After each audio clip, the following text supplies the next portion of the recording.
기도하시겠습니다. 하나님 아버지 감사합니다. 오늘 우리 모두를 말씀의 자리로 불러주시고 아버지의 말씀 앞에 서게 하여 주시니 참으로 감사드립니다. 이 시간 성령 하나님께서 우리 모두 가운데 함께하여 주셔서 이 선포된 말씀을 통하여 우리 한 사람 한 사람에게 하나님께서 말씀하시는 그 음성 들리는 귀한 시간 되게 하여 주시고 말씀을 통하여 믿음이 서고 말씀을 통하여 아버지 우리의 삶이 새로워지며 말씀을 통하여 길을 찾아가는 귀한 역사를 이루어 주옵소서.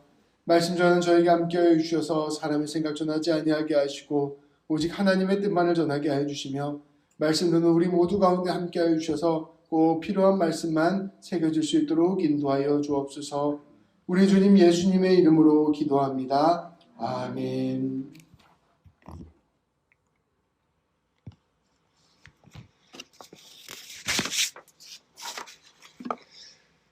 성도 여러분, 우리 성도님들이 모두 아시다시피 저는 이른 아침마다 이곳 예배당에 와서 기도를 드립니다.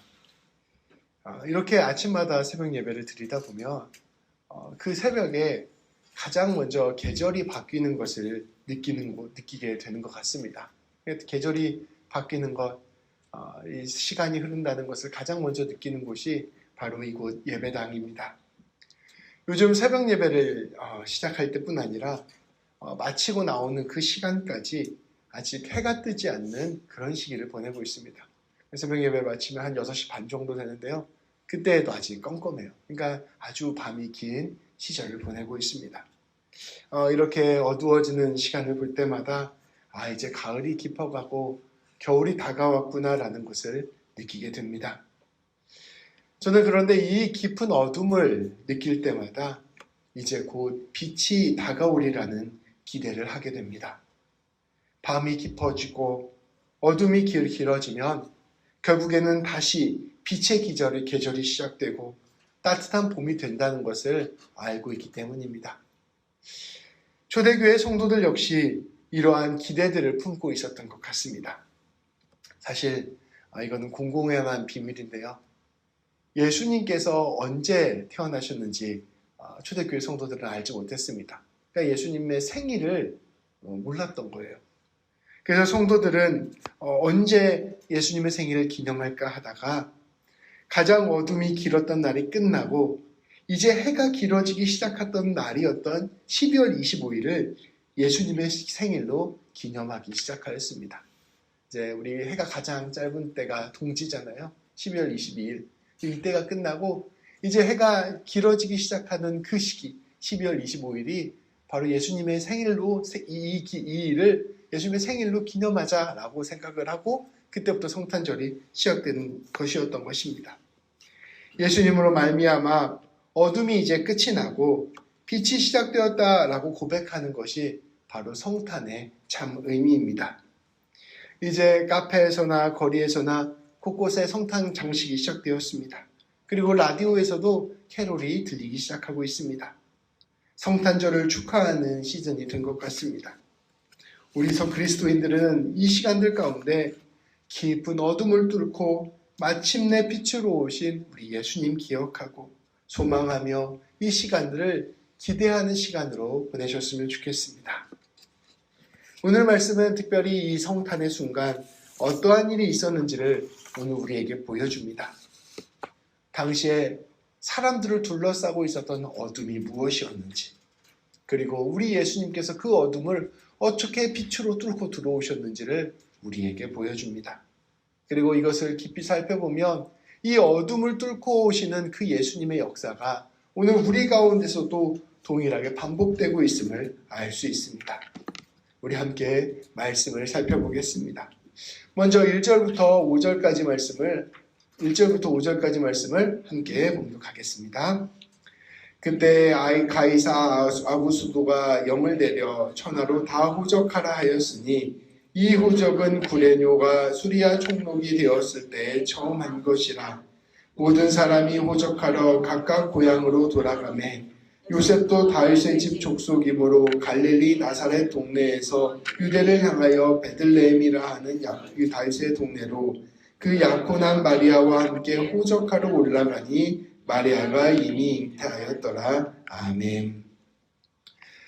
예수님이 태어나시기 전 얼마 전에 대략 예수님이 태어나시기 한 50년 정도 전에 이 로마 제국이 유대 땅을 정복하였습니다.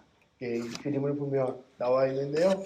이제 그 노란색을 맨 처음 정복했다가 그 다음에 녹색 땅을 정복하고 그 다음 연두색 땅을 이렇게 정복해 나갔는데 그 정복의 과정 가운데 저기 유다 지방도 여기 유다 지방도 정복했던 것을 볼 수가 있습니다. 기원전 63년에 마침내 로마 제국이 이 유다 지방까지 다 정복을 하게 되었습니다. 그리고 시간이 얼마 지나 기원전 27년에 로마의 최초의 황제였던 아우구스투스가 이 로마 제국을 다스리게 되었습니다. 그 전까지는 로마 제국이 제국이 아니고 공화정이었는데 이 아우구스투스라는 사람이 처음으로 황제가 되어서 이 로마 제국을 다스리게 되었습니다. 그리고 예수님이 태어나던 그때에는 바로 아우구스투스가 황제로 다스리고 있었던 그러한 시절이었습니다. 말씀에 따르면 당시 시리아의 총독은 구레뇨였고 이 유대 지방은 헤롯 왕이라는 왕이 다스리고 있었는데요. 약간 꼭두각시 왕이었습니다. 로마 제국이 통치하고 있었던 그 지방에 이 왕을 로마 제국이 세우고 그 왕을 통해서 유다 지방을 다스리게 한 것이죠. 그러한 상황 가운데 예수님이 태어난 것입니다. 이때 황제 카이사르 아우구스투스는 명령을 내려서 유다 사람들에게 모두 호적을 등록하라 명령하였습니다. 각 지방마다 사람이 몇 명 사는지, 가정들은 몇 가구가 있는지 이런 것들을 다 조사하게 한 것이에요. 이런 것들을 조사하는 이유는 분명했습니다. 군대를 징집하고 또 세금을 걷기 위해서 이 유다 지방을 로마 제국이 조사한 것입니다. 유다 로마 제국이 유대인들을 제국 통치에 활용하기 위하여 호적을 명령하였던 것입니다. 사람들은 자기의 원적에 등록을 해야 되기 때문에 모두 고향으로 내려갈 수밖에 없었습니다. 마리아의 남편이었던 요셉은 당시 나사렛에 살고 있었습니다. 이게 당시 아까 이 땅 유대 땅을 확대한 건데요. 이렇게 유대 땅이 펼쳐져 있는데 이 요셉은 나사렛이라는 곳에서 살고 있었습니다. 근데 이 요셉은 다윗의 자손이었습니다. 다윗의 직계 후손이었어요. 근데 우리 성경 말씀에 보면 다윗의 고향은 베들레헴입니다. 그러니까 이 요셉의 본적도 베들레헴이었던 것이죠. 그러니까 호적을 등록하기 위해서 요셉은 이 나사렛에서 베들레헴까지 등록을 하러 가야만 했던 것입니다. 그런데 이때 당시에 이 요셉의 아내였던 마리아는 성령으로 이미 임신한 상태였을 뿐만 아니라 막달인 상태였습니다. 그럼에도 불구하고 요셉은 마리아를 데리고 베들레헴으로 가는 이 먼 길을 갈 수밖에 없었습니다. 왜냐하면 로마 제국의 명령은 그만큼 무서운 것이었기 때문입니다. 긴 여정을 가다가 아내가 죽을 수도 있는 상황이었습니다. 근데 이 아내가 죽을 수 있는 이 상황보다 로마 제국의 명령이 더 두려웠던 것이죠. 여기에서 우리는 이들이 겪고 있었던 깊은 어둠이 무엇인지를 볼 수 있었습니다. 당시 로마 제국은 막강한 제국이었습니다. 당시 이 세계 전체를 거의 지배하는 제국이었습니다. 그리고 로마 제국을 다스리는 황제 아우구스투스는 자신을 하나님의 아들이라고 자청하고 있었습니다. 나라는 계속해서 확장하고 있었고 막대한 부가 제국에 쌓이고 있었습니다. 찬란한 부와 강력한 권력으로 온 세상을 이 황제가 주관하고 있었습니다. 그런데 이것을 한꺼풀 더 벗기고 들어가 보면 비참한 사람들의 현실이 있었습니다. 로마 제국이 이처럼 땅을 계속해서 확장했던 이유는 무엇이었을까요? 이 로마 제국은 제국을 운영하기 위한 땅과 제국을 운영하기 위한 노예와 제국을 운영하기 위한 여러 가지 생산물들이 필요했습니다. 그래서 그들은 이러한 땅을 침략해서 이러한 것들을 약탈하고 빼앗았던 일들을 끊임없이 해왔던 것입니다. 그렇게 전쟁을 하기 위해서 가난한 사람들, 연약한 사람들을 동원했으며 그 사람들의 것들을 비참하게 빼앗기까지 하였습니다. 아주 비참한 현실, 가장 연약한 자들에게 가장 고난이 되는 현실이 이 로마 제국의 현실이었던 것입니다. 그러면서도 이 모든 일을 주관하는 황제는 자기가 하나님의 아들이라고 자기를 자청했으며 황제와 제국에 가장 큰 영광이 있고 평화가 있다고 자랑하기까지 하였습니다. 그 안에서 가진 것이 없고 보잘것없던 사람들은 늘 고통과 어려움을 겪어야 했던 것이죠. 로마 제국의 가장 연약한 사람이었던 사람들 중에 바로 요셉과 마리아도 있었습니다. 이런 요셉과 마리아와 같은 사람들은 고작 호적을 등록하기 위하여 목숨을 걸고 이 긴 여정을 걸어가야 됐던 것입니다. 이 나사렛에서 베들레헴까지 직선거리가 한 170km 정도 되는데요. 이것을 도보로 걸어가려면 이게 바로 쭉 이어진 길에 이렇게 돌아 가야 되기 때문에 한 대략 230km 정도 되는 거리였다고 합니다. 이 아주 험한 이 길을 이 아내와 함께 걸어가야만 했던 것입니다. 그들이 겪어야만 했던 이 비참한 현실이 바로 그들이 겪고 있었던 깊은 어둠이었던 것이죠. 계속해서 말씀은 이들의 현실을 조금 더 자세히 가까이에서 살펴보기 시작합니다. 6절부터 7절까지 말씀입니다. 우리 함께 읽겠습니다. 거기 있을 그때 해산할 날이 차서 첫 아들을 낳아 강보에 쌓여 구유에 누였으니 이는 여관에 있을 곳이 없음이로라. 아멘. 그 찬란하고 화려했던 로마 제국, 그 찬란하고 화려했던 로마 제국이 실상 이 요셉과 마리아에게는 깊은 어둠이었습니다.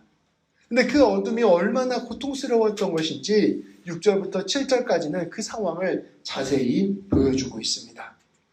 결국 마리아는 그 먼 거리를 걸어서 베들레헴에 도착했습니다.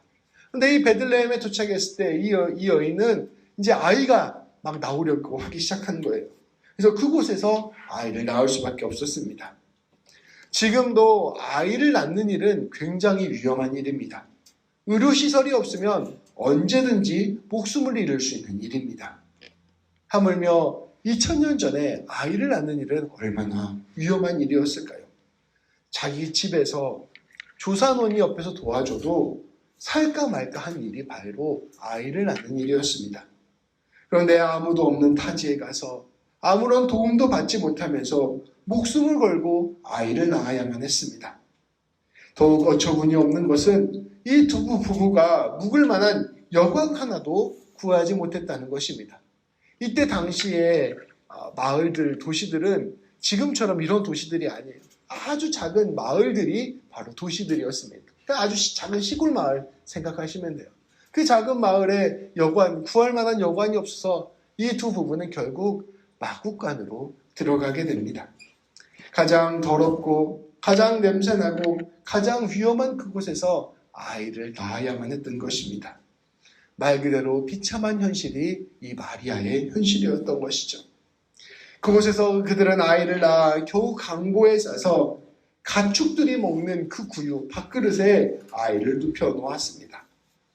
가장 보호받아야 하고 가장 귀하게 여겨져야 하는 그 순간에 우리가 인생 가운데 겪을 수 있는 가장 밑바닥의 현실을 경험했던 것이 바로 예수님의 탄생의 순간이었던 것입니다. 말 그대로 가장 어두웠던 그 정점에 예수님의 탄생이 있었습니다. 우리가 예수님을 우리의 구세주로 받아들인다는 것은 무엇을 뜻하는 것일까요? 우리가 예수님을 우리 마음 안에 모신다, 내가 예수님을 믿기로 결심했다라고 이야기하는 것은 무엇을 뜻하는 것일까요? 그것은 오늘 예수님께서 오신 이 모습처럼 우리 예수님께서 우리의 가장 깊은 어둠 속으로 찾아와 주셨음을 믿는 것입니다. 우리 예수님께서 우리의 어둠을 뚫고 들어와 주셨다는 것을 믿는 것이죠. 그 어둠은 사람마다, 인생마다 각각 다를 것입니다. 이 요셉과 마리아의 시대에서는 로마 제국이 다스리는 그 비참한 현실이 이들이 가진 가장 큰 어둠이었습니다. 어떤 사람은 이처럼 불의한 사회 구조 때문에 어둠 가운데 있기도 합니다. 어떤 사람은 자기에게 닥친 병만 때문에 이런 어둠 가운데 있기도 합니다. 어떤 사람은 악한 사람들의 괴롭힘 때문에, 또 어떤 사람들은 자신의 연약함과 부족함 때문에, 또 어떤 사람은 가난 때문에, 또 어떤 사람은 이유를 알 수 없는 것으로 깊은 어둠 속에 던져지곤 합니다.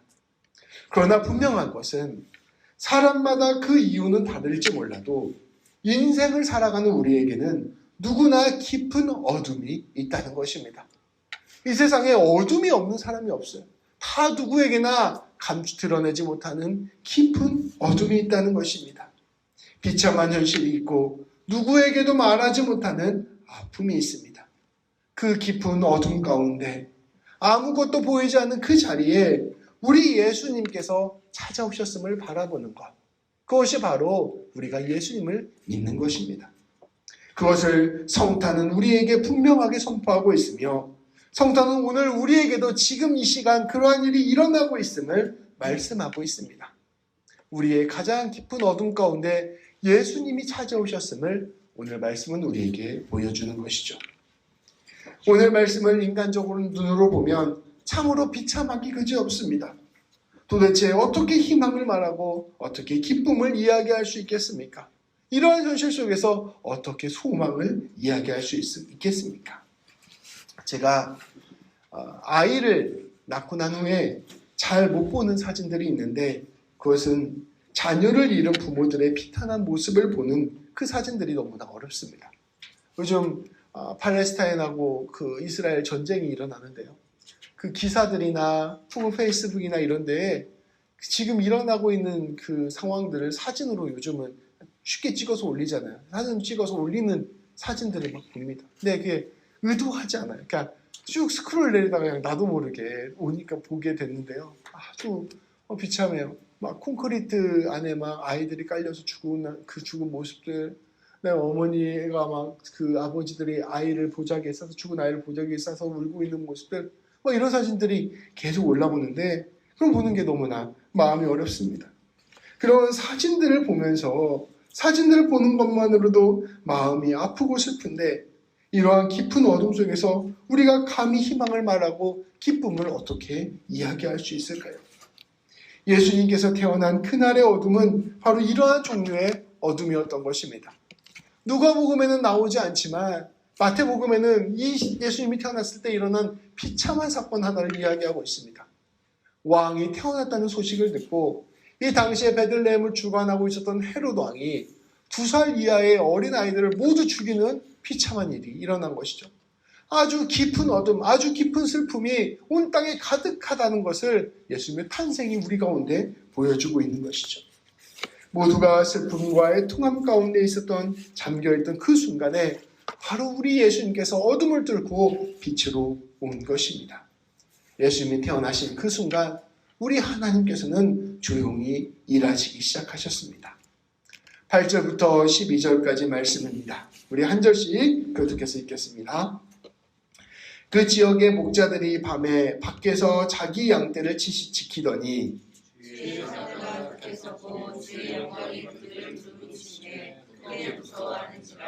전사가 이르되 무서워하지 말라.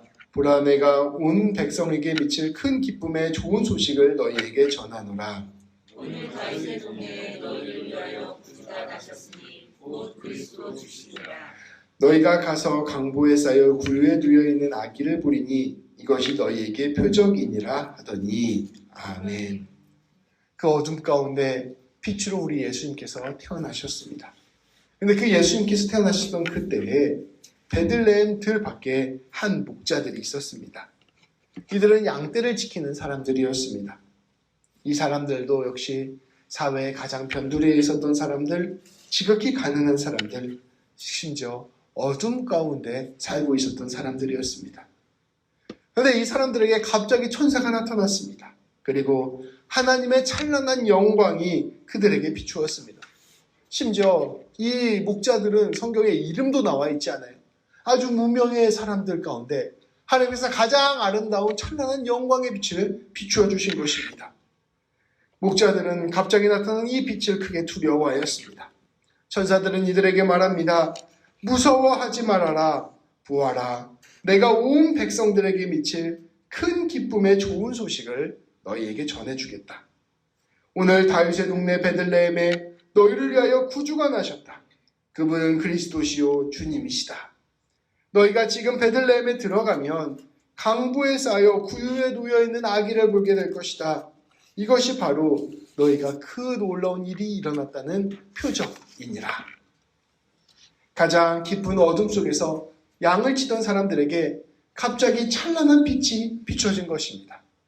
지극한 어둠 가운데 살고 있었던 모든 백성들에게 이것처럼 마침내 빛이 임하게 된 것입니다. 절망밖에 이야기할 수 없었던 온 백성들에게 마침내 소망이 시작된 것입니다. 하나님께서 마침내 메시아를 보내주셨고 마침내 새로운 나라를 허락하셨고 마침내 기쁨의 복된 소식을 전해주신 것입니다. 세상의 방식과는 전혀 다른 방식으로 세상의 소망과는 정반대의 소망으로 우리 예수님께서 진짜 우리에게 소망이 되어주신 것입니다. 우리 하나님께서는 이 놀라운 빛으로 예수님을 보내주셨습니다. 오늘 그 예수님의 탄생을 잘 보여주는 말씀이 마가복음 1장 1절 말씀입니다. 마가복음 1장 1절 말씀에서는 이렇게 선포하고 있습니다. 하나님의 아들 예수 그리스도의 복음의 시작이라.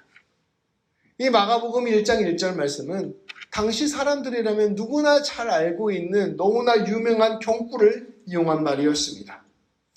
당시 사람들에게, 이 예수님이 태어나던 당시 사람들에게 하나님의 아들은 바로 아우구스투스를 말하는 것이었습니다. 그리고 복음, 유앙겔리온, 기쁜 소식이라는 것은 다름 아닌 정복 전쟁에서 승리를 말하는 것이었습니다. 아까 그 지도에서 보듯이 로마 제국이 계속해서 확장해 나가고 있었습니다. 우리의 로마 황제 아우구스투스가 이 제국을 계속해서 확장하고 있다. 이것이 바로 기쁜 소식, 복음이었던 것입니다. 당시 사람들은 하나님의 아들 아우구스투스의 이 놀라운 정복 전쟁의 승리를 늘 칭송하고 기뻐하고 좋은 소식이라고 이야기했던 것입니다. 그러나 말씀은 그것을 뒤집어서 선포합니다. 진정한 하나님의 아들은 예수 그리스도시다. 진정한 기쁜 소식은 그분이 십자가의 부활과 죽음과 부활로 이루어낸 승리이다. 사랑으로 미움을 이겨낸 그 사건, 생명으로 죽음을 이겨낸 그 사건, 하나님의 뜻이 세상의 방식을 이겨낸 그 사건이 진정으로 기쁜 소식이다라고 선포하는 것입니다. 죄와 죽음에 사로잡힌 세상의 질서, 세상의 방식 안에서 깊은 어둠 가운데 고통받는 모든 백성들에게 마침내 예수님께서 오심으로 새로운 빛이 선포된 것입니다. 세상 사람들은 자기 안에 감추어져 있는 깊은 어둠을 극복하기 위하여 세상의 방식을 추구합니다. 돈을 추구하고 권세를 추구하고 화려한 제국을 추구하며 세상의 영광을 추구합니다. 그런데 그러한 것들은 우리의 어둠을 없애주는 것이 아니라 오히려 우리의 어둠을 더욱 깊게 만들 뿐입니다. 그런데 예수님께서 우리의 어둠 가운데 뚫고 들어오셔서 완전한 빛을 우리에게 보여주셨습니다. 예수님이 보여주신 그 빛은 다름 아닌 그 놀라운 하나님의 사랑과 은혜와 용서입니다. 하나님을 우리에게 진실로 알게 하심으로 말미암아 그 모든 어둠을 이겨내고 빛으로 새로워지게 만드신 것입니다. 참된 하나님의 사랑, 참된 하나님의 용서, 참된 하나님의 은혜가 마침내 기쁜 소식이 되어 어둠 가운데 살아가던 우리들에게 임하게 된 것입니다. 이것이 바로 목자들에게 선포된 큰 기쁨의 좋은 소식이라는 것의 의미입니다. 이처럼 목자들에게 천사들의 기쁜 소식을 전하고 난 후에 놀라운 천사들의 찬양이 이어집니다. 13절, 14절 말씀입니다. 또 같이 읽겠습니다. 호련히 수많은 천군이 그 천사와 함께 하나님을 찬송하여 이르되 지극히 높은 곳에서는 하나님께 영광이요 땅에서는 하나님이 기뻐하신 사람들 중에 평화로다 하니라. 아멘. 그때 호련히 수많은 천군 천사들이 하나님 하늘에 나타나서 하나님을 찬송하며 고백하기 시작했습니다.